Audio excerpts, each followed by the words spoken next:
Good morning, all. So, as we already said, so in the last session, so already we have completed number two. So, in this session, we'll try to cover what are the important points in number two. Let us summarize all the important points in number two. In the last class, already we have seen CW radar, which works on the principle of Doppler effect. As you know that CW radar will work on Doppler effect. So initially, we need to know what is the definition of the Doppler effect.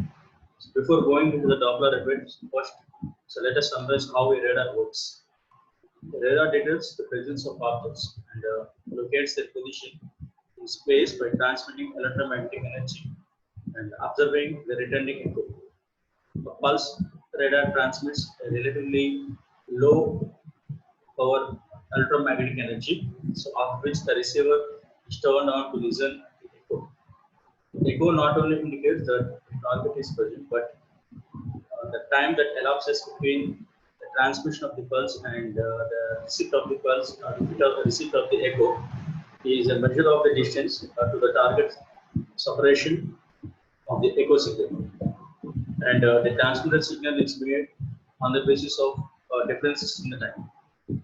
So before going to the CW radar, first we should know the Doppler effect. So Doppler effect is nothing but when the target is in motion, an apparent phase shift in the frequency will result. This is known as Doppler effect. So this is the basic concept in CW radar. If r is the distance from the radar to the target, the total number of wavelengths lambda containing in the two-way path between the radar and the target is 2r divided by lambda.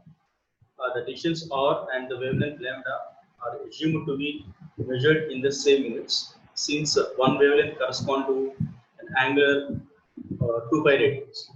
The total angular rotation or total angular phase shift is pi made by the electromagnetic wave during its transmission, and from the target is 4 pi r divided by lambda. If the target is in motion, r and the phase r phase pi are continuously changing. The phase in with respect to the time is equal to the frequency. So this is then the angular frequency omega t is given by 2 pi ft.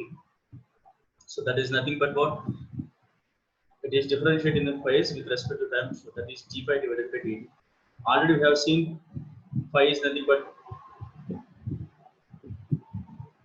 2 pi r 2 pi divided by lambda. So we are substituting that value. So the final value will get 4 pi into v sub x r divided by lambda. So where fd is nothing but the Doppler frequency. So we need only Doppler frequency. So fd is equals to 2 into v sub x r divided by lambda. So already we know that lambda is nothing but c by f. So substituting that, we will get 2 into v sub x r into f naught divided by c. So substituting the value of c 3 into 10 power 8 meter per second, by just simplification, we will get the Doppler frequency t is equals to 1.03 v sub x r divided by lambda. This is the expression for the Doppler frequency. So that is, in order to work as a Doppler effect or the CW radar, in order to use the Doppler effect, this is the minimum frequency or this is the minimum Doppler frequency required to produce the Doppler effect. So after going to the continuous wave radar, it's a very important one which uses the Doppler effect. So let us see how a CW radar works on the Doppler effect. Consider a simple CW radar as shown in the block diagram. The transmitter generates a continuous oscillations of frequency f naught, which is radiated by an antenna. A portion of the radiated energy is intercepted by the target and is scattered. So scattered means it will be divided into other directions. The sum of the in the direction of the radar, where it is collected by the receiving. If the target is in motion with the velocity v sub x r related to the radar, the receiver signal will be shifted to a frequency from the transmitted frequency of dot by an amount of plus or minus every. So as shown in the block diagram, the return pulse is plus or minus 8. The plus sign. So the main parameter is a plus symbol, that is plus or minus the sign. The plus sign associated with the Doppler frequency applied if the distance between target and the radar is decreased. So if we consider the plus sign, the target is moving towards the radar. If we consider the Doppler frequency is a minus, then we will consider that the target is moving away from the radar. So that is, if it is plus, the target is moving towards the radar. This minus, we can consider the target is moving away from the radar. After that, the F0 minus FD go to the mixer FD. We go to the mixer. So from the transmitter, we already have F0. This F0 and F0 will be mixed at the indicator. The final output will be FD, since it contains only one parameter. So we don't need either it is plus or minus. We will consider only FD. The purpose of the Doppler amplifier is to eliminate the echoes from the stationary targets and to amplify the Doppler echo signal to a level where it can be operated and indicating device. It might have a frequency response characteristics. The low frequency cutoff must be high enough to reject the DC component caused by the stationary targets, but it must be low enough to pass the small Doppler frequency expected. So sometimes both the conditions cannot be met simultaneously, and a compromise is necessary. The upper cutoff frequency is selected to pass the highest Doppler frequency expected. The indicator might be a pair of earphones or a frequency meter. If exact knowledge of the Doppler frequency is not necessary, the earphones are especially attractive provided by the Doppler frequencies lie within the audio frequency response of the ear. Earphones are not only a simple device, but the ear acts as a selective contrast filter. So that is, the earphones is the best way which can be used as an indicator. This is how a CW radar works. So next topic, we went for the isolation between transmitter and receiver. So why we need the isolation between the transmitter and receiver? So already we have said that a single antenna is used for both the transmitter as well as a receiver in radar. So it can be used as a duplexer. So duplexer contains both the transmitter as well as the receiver.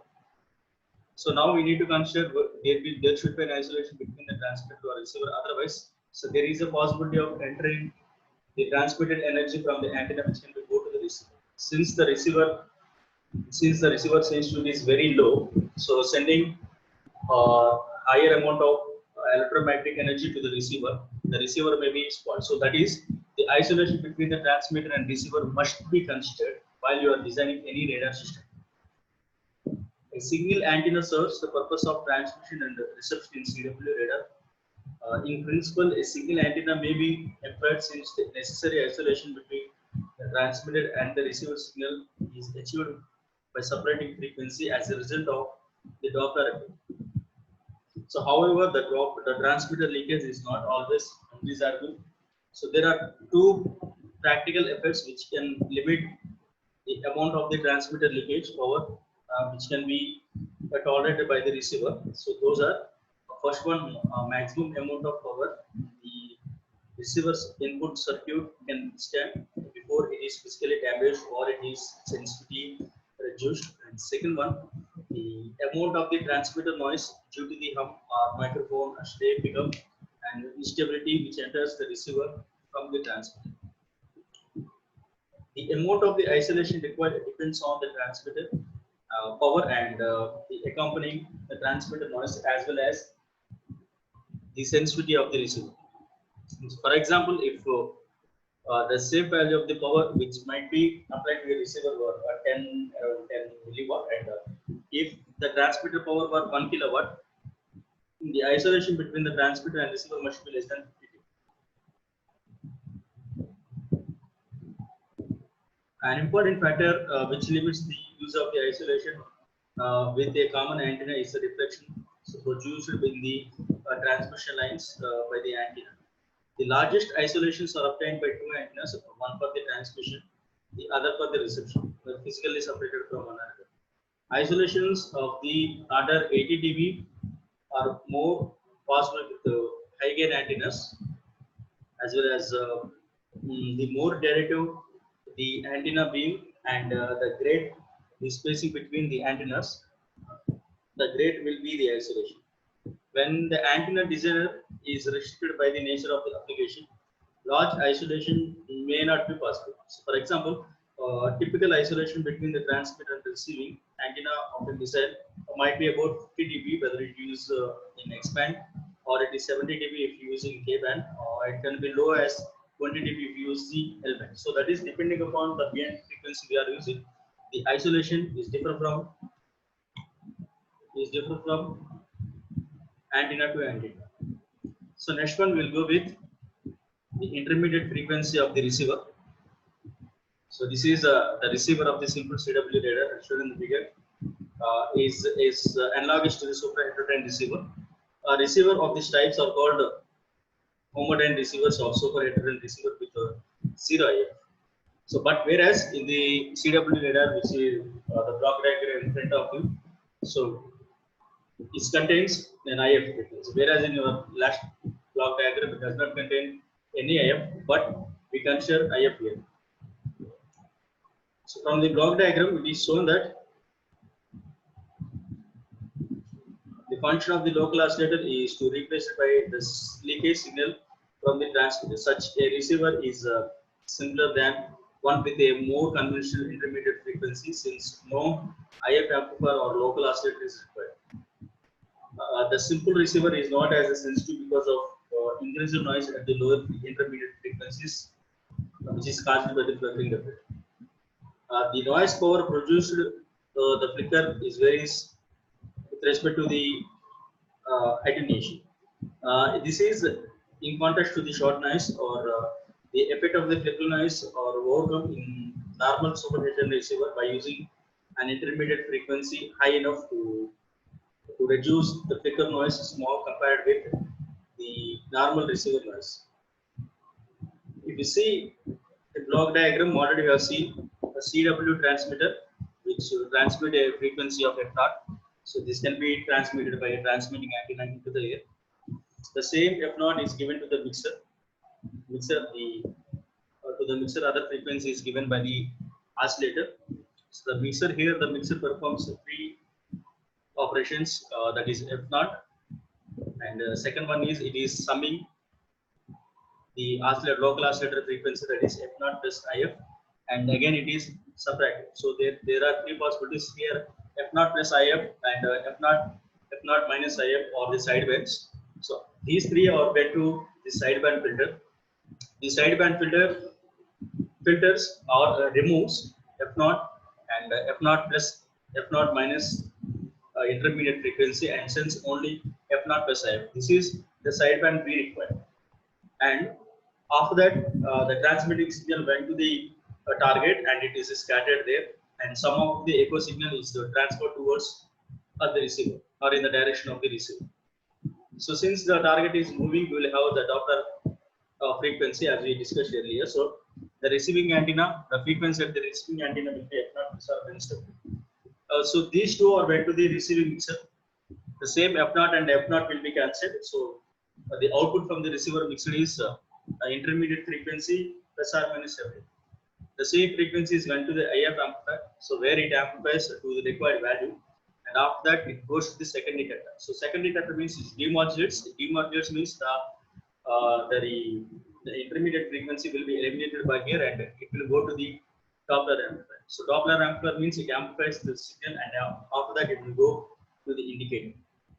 This is how a CW radar works with non-zero IF.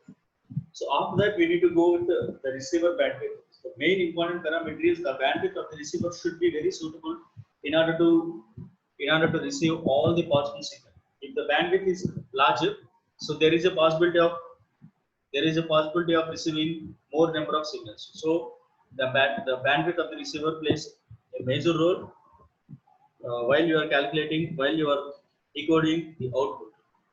So one of the requirement of the Doppler frequency amplifier is a simple the IF amplifier of the side super-heterodyne receiver.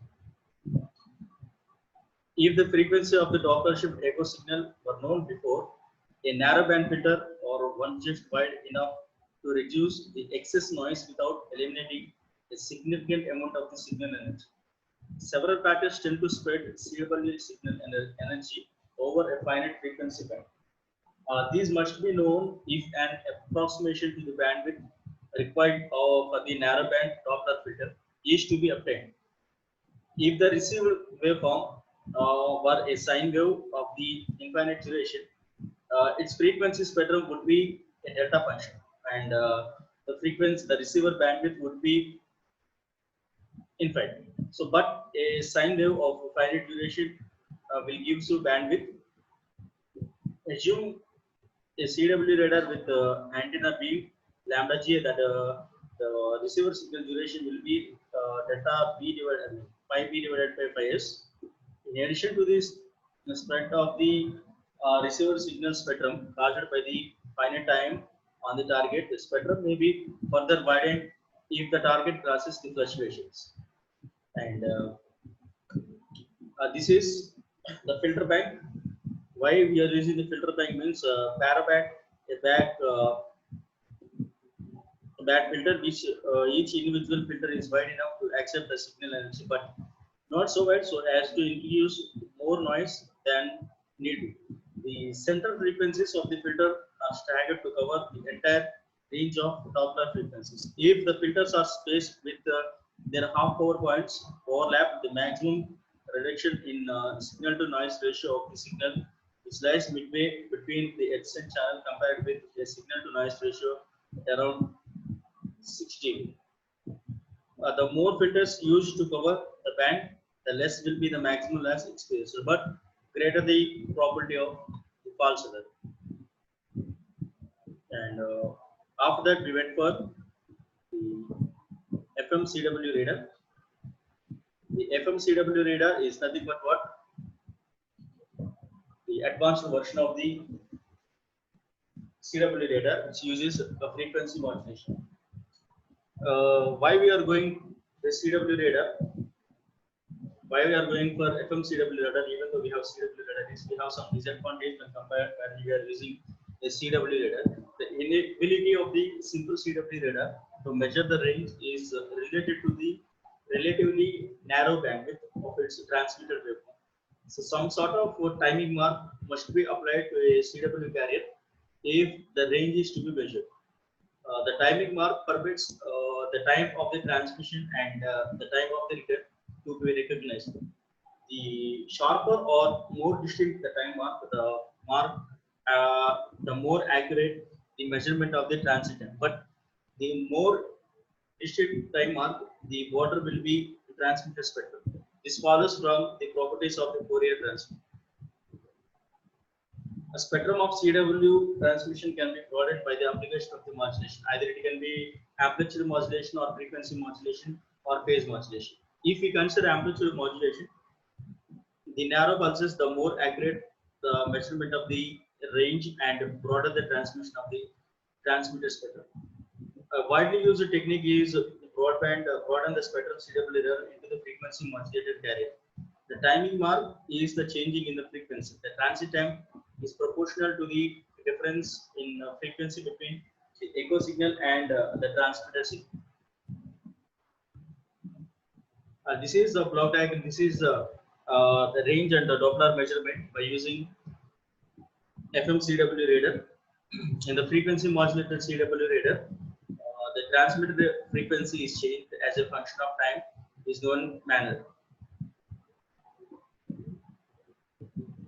If no Doppler frequency shift, the bit frequency is a measure of the target. FB is equals to FR, where FR is the bit frequency due to only the target frequency. In practical applications, CW radar, the frequency cannot be continuously changed in one direction only. A block diagram illustrating, explaining the principle of the FMCW radar, as shown in the figure in front of you. It is used directly into the receiver via a cable or other wire. Ideally, the isolation between the transmitter and the receiving antenna is more sufficiently large so as to reduce to negligible level or to the transmitter leakage signal which arrives at the receiver via the coupling between the antennas. The bit frequency is applied and limited to the remove any amplitude fluctuation. The frequency of the amplitude limited beat mode is measured with a cycle counting frequency method calibrated in the distance above. The target was assumed to be stationary. If this assumption is not applicable, a Doppler frequency shift will be superimposed on FM range width node and the range measurement results. The Doppler frequency shift causes a frequency time plot of the signal as shown in the figure like this. So there we have seen two frequencies. That is, there are two frequencies as we see F down and F up frequencies. The target was assumed to be stationary, and on one portion of the frequency modulated cycle, the bit frequency is increased by the Doppler shift, while on the other portion it is decreased. For example, if the target is approaching the radar, the bit frequency will be up during the increasing. A portion of the FMCW FM cycle will be difference between the bit frequency due to the range FR and Doppler frequency shift F2. So that is two frequencies F up and F down. The range frequency may be extracted by measuring the average bit frequency. By measuring the average bit frequency, if the target is not stationary, the Doppler frequency shift will be superimposed on FM range, but bit node and an anonymous rate may range measurement results. If the CW radar is used for single targets only, such as in radio altimeter, it is not necessary to employ a linear modulation waveform. This is certainly advantage since a sinusoidal or almost sinusoidal frequency modulation is very easy to obtain with practical equipment less than the linear modulations. The bit frequency obtained with sinusoidal modulation is not constant over the modulated cycle as it is with the linear modulation. However, it may be shown the average bit frequency measured over a modulation cycle. The FMCW radar principle was known and used at about same time as pulse radar, although the early developments of these two radars techniques seem to be relatively independent to each other. Next, we are going with FMCW radar. The FMCW radar principle is used in aircraft and radio altimeter to measure the height above the surface of the earth. The large backscatter cross section and the relatively short range requires of altimeter permits low transmit power and low antenna gain. Since the relative motion between the aircraft and the ground is small, the effect of the Doppler frequency shift may be usually neglected. The band from 4.2 to 4.4 gigahertz is request for radio altimeter. Although they have operated in UHF, the transmitter power is relatively low and can be obtained from CW magnetron or a backward oscillator or a reflex crystal. The altimeter can apply a super heterodyne receiver, but the better sensitivity and the stability super heterodyne is preferable when its complex construction can be tolerated. The block diagram of the FMCW radar with a sideband super heterodyne receiver is as shown in the figure. Some portion of the frequency modulated transmitter signal is applied to the mixer along with the local oscillator signal. The selection of the local oscillator frequency is bit different from that in the usual super heterodyne receiver. The local oscillator frequency, intermediate frequency should be same as the intermediate frequency used in the receiver. Whereas in conventional super heterodyne receiver, the local oscillator frequency is the same order of the magnitude of the RX. The output of the mixer consists of the varying transmitter frequencies F0 of t plus two sideband frequencies, one on either sides of the f naught of t and separated from f naught of t by the local frequency oscillator. A, the filter selects the lower sideband, that is f naught minus FIF, and rejects the carrier and the upper sideband. The sideband that is passed by the filter is modulated in the same fashion as the transmitted signal. The sideband filter must have sufficient bandwidth to pass the modulation, but not the carrier or other sideband. The filter sideband serves the function of the local oscillator. When an echo signal is present, the output of the receiver mixer is an IF signal of the frequency F intermediate frequency plus FP, where FP is composed of the range FR and the Doppler velocity of T. The IF signal is amplified and applied to the balanced detector along with the local oscillator signal frequency, that is FIF. The output of the detector contains the beat frequency and the range frequency and the Doppler frequency, which is amplified to a level where it can add it to the frequency measuring circuit.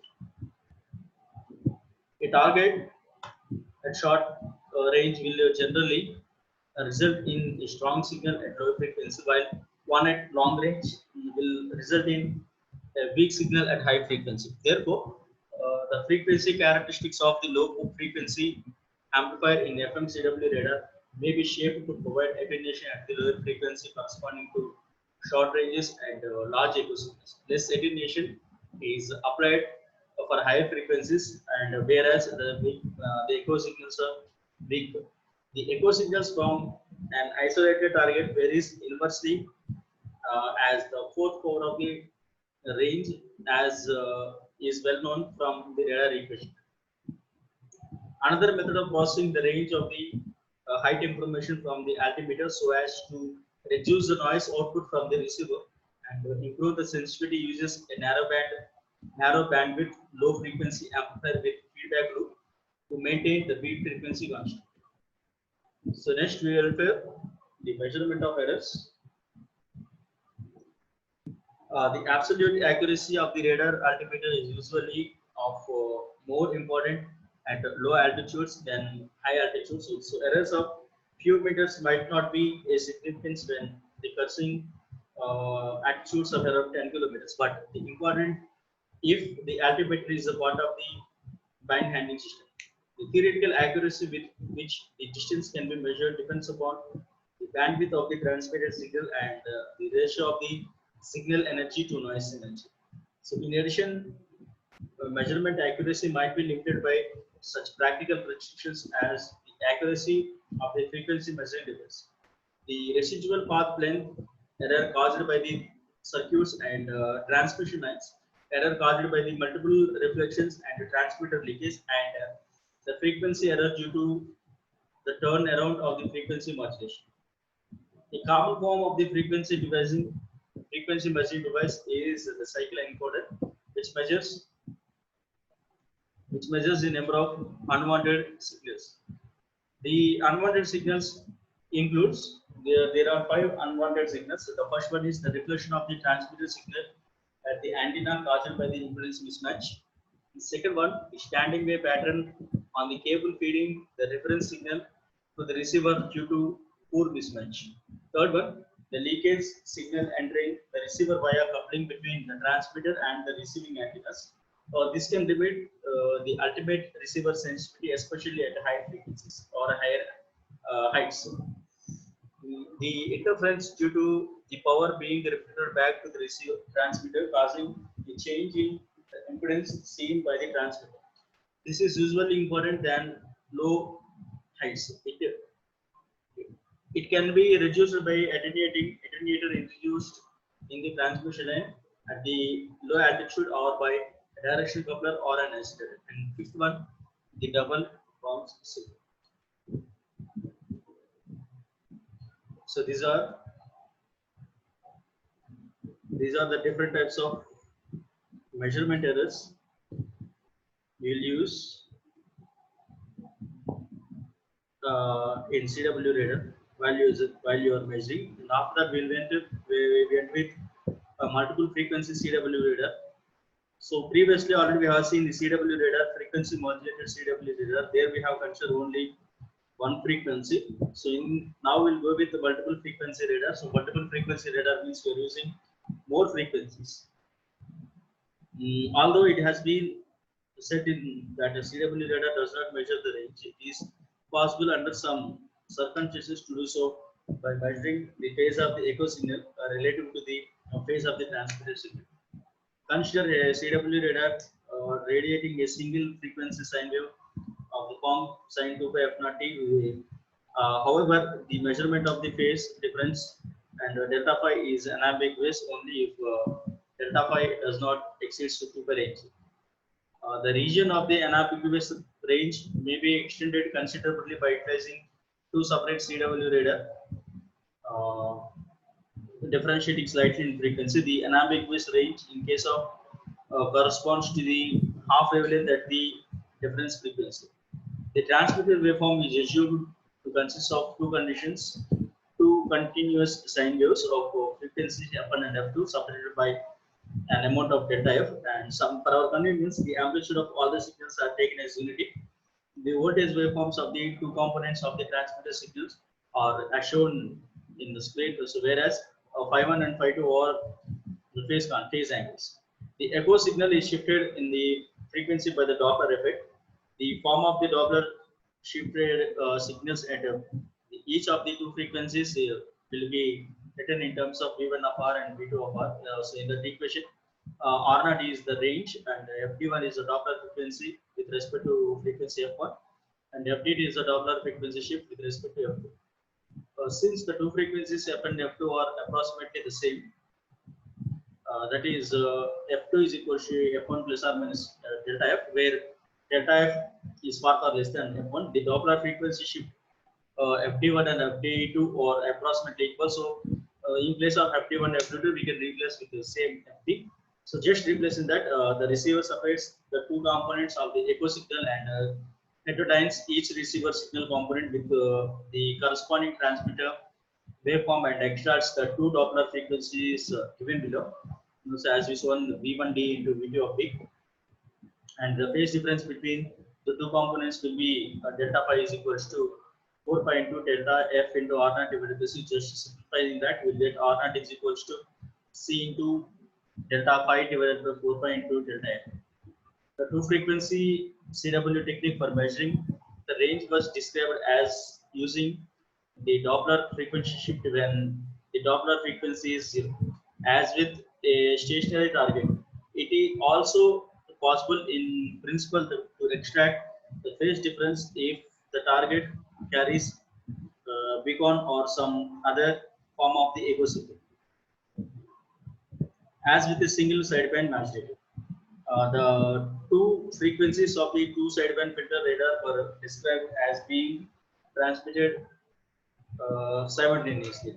A large difference in the frequency between two transmitter signals improves the accuracy of the range measurement, since delta F is proportionally large in terms of lambda phi for a given range. And after that, we went for applications of CW radar. So, coming to the applications of the CW radar, the main advantage of a simple unmodulated CW radar is for the measurement of the relative velocity of moving target, as in the police speed monitor or in vertical take aircrafts. In support of the automobile, traffic CW radar has been suggested for control of the traffic lights. It has been used for the measurement of the railroad car velocity during the operation in marshalling yards and as a detection device to give track maintenance personal advance warning of approaching trains. The principal advantage of CW Doppler training over the method of measurement speeds is that there need not be any physical contact with the object whose speed is being measured. In industry, this has applied to the measurement of the turbulent blade vibration, the peripheral speed of the grinding wheels, and the monitoring of vibrations into the cables of suspension bridges. Most of the above applications can be satisfied with a simple standard CW source with power in 10 milliwatt. One of the main applications is the unmodulated radar is for the measurement of relative velocity of a moving target. And perhaps one of the greatest shortcomings of the simple CW radar is its inability to obtain measurement of the radar. So this limitation can be overcome by modulating CW carrier, as in the frequency modulated radar described earlier. CW radar, when used for short or moderate ranges, is characterized by a simpler equipment than a pulse radar. The amount of the power that can be used with CW radar is independent on the isolation that can be achieved between the transmitter and the receiver. The CW radar, when used for the short or moderate ranges, is characterized by a simple equipment. And the CW radar operation also allows in presence of the clutter and has been well saturated for low altitude missiles defense system. And some anti-airways guided missile system employs semi-active homing guidance in which a receiver is the missile receive energy from the target. The energy having been transmitted from the illuminated external to the missile. So apart from these applications, CW radar has enormous applications in different fields, such as military and police sectors. So these are the possible applications of CW radar. So with this, we completed unit number 2. So in our next session, we will go with unit number 3. So try to prepare important points from unit number 2 and try to make a note of each and every point. So as it is very difficult to give you notes, so it is better to make notes by yourself in order to understand the subject clearly. So thank you, and we'll meet in the next session. Thank you.